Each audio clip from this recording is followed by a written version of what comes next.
మకర సంక్రాంతిని పురస్కరించుకుని మంగళవారం సదాశివపేటలో అయ్యప్ప స్వామి ఆభరణాలను ఊరేగింపు భక్తులు వైభవంగా నిర్వహించారు. స్థానిక సంగమేశ్వర మందిరం నుండి ప్రారంభమైన అయ్యప్ప స్వామి ఆభరణాల ఊరేగింపు పట్టణ పురవీధుల గుండా అయ్యప్ప మందిరం వరకు సాగింది. 108 రోజులు దీక్ష నిర్వహించిన స్వాములు స్వామివారి ఆభరణాలను తలపై పెట్టుకుని ముందుకు సాగగా కళాకారుల కోలాటం అయ్యప్ప దీక్షదారుల శరణు ఘోష చూపరులను ఎంతగానో ఆకట్టుకుంది. ఆభరణాల ఊరేగింపు అనంతరం అయ్యప్ప స్వామికి విశేష పూజలు నిర్వహించి స్వర్ణభరణాలు అలంకరించారు. ఆభరణాల ఊరేగింపుల MLA Chinta Prabhakar, TPCC working president జగ్గారెడ్డిలు పాల్గొన్నారు.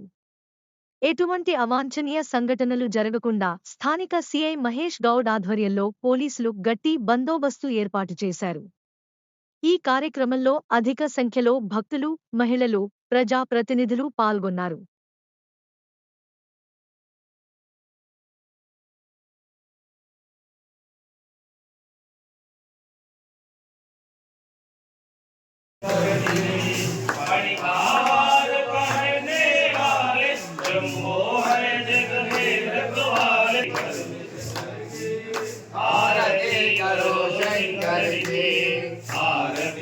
करो शंकर की महादेव जय जय शिव शंकर आरती करो नटवर की बोल शंकर की आरती करो शंकर की राय मंगलम शंकरी मनोहराय शाश्वताय मंगलम गुरुवराय मंगलम दत्तात्रेय मंगलम राजराम मंगलम रामकृष्ण मंगलम अय्यप्पा मंगलम मणिकंठ मंगलम शबरीश मंगलम दासाय मंगलम मंगलम मंगलम नित्य जय मंगलम मंगलम मंगलम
ఏ గుళ్ళో లేవు, ఎక్కడ గుళ్ళో కూడా లేవు. మొత్తం అయ్యప్పకి ఎన్ని ఆభరణాలు మన దగ్గర ఉన్నాయి. ఆడ పని వాళ్ళందరికీ అవకాశం కల్పిస్తున్నాం కాబట్టి ఎవరైనా 108 వేసేవాళ్ళు ఫస్టే మాకు ఇంటిమేషన్ ఇవ్వాలి. ఇస్తే కానీ మా లిస్ట్లో ఇంక్లూడ్ కాదు. 108 1 ఇయర్ చేసిన వాళ్ళు కూడా ఉన్నారు, కానీ మాకు ఇంటిమేషన్ కూడా ఇవ్వలేదు. మన ఏరియా వాళ్ళు అయితే మనం ఇస్తాం. స్వామి గారి జ్ఞాపకార్థం మేము ఇక్కడ నుంచి ప్రతి సంవత్సరం సంగమేశ్వర మందిర్ నుంచి ఊరేగింపు కార్యక్రమం ఇక్కడి నుంచే మొదలు పెడతాం. ఎందుకంటే దీనికి ఈ గుణాన్ని మాత్రం మా గురుస్వామి నరసింహ ఇక్కడి నుంచే తీసుకోవాలనే ఆలోచన ఉన్నాం. ఇక్కడ నుంచే ప్రసాద్ తీసుకెళ్తాం. సహాయ సహకారాలు సంగమేశ్వర మందిర్ వాళ్ళు మాకు సహకరిస్తారని కోరుకుంటూ ఈ అవకాశం ఇచ్చిన మా బావగారు గురుస్వామి సుధాకర్ గురుస్వామికి హృదయపూర్వకంగా పారాయణం చేస్తూ ఇక్కడ పాల్గొన్నటువంటి అశోక్ స్వామికి, రాసిరెడ్డి స్వామికి, కౌన్సిలర్లు పురవీధుల గుండా అంగరంగ వైభవంగా జరిగే ఈ శోభయాత్ర జిల్లాకి తలమానికం. ఇక్కడ జరిగేటటువంటి ఈ కార్యక్రమం ఇంత అద్భుతంగా జరిగే కార్యక్రమంలో వేగంగా పురవీధుల గుండా వెళ్ళేటప్పుడు అందరికీ ఆ స్వామివారు దర్శనం ఇస్తూ స్వామి టెంపుల్ కు ఈ స్వర్ణాభరణాలు చెల్లుతాయి. మరి ఇక్కడ ఎటువంటి అవాంఛనీయ సంఘటన కానీ నిర్విఘ్నంగా ఈ కార్యక్రమం పూర్తవడానికి పోలీసు వాళ్ళు కూడా పూర్తిగా సహకరిస్తారు. మరి ఇక్కడ పాల్గొన్నటువంటి భక్తుల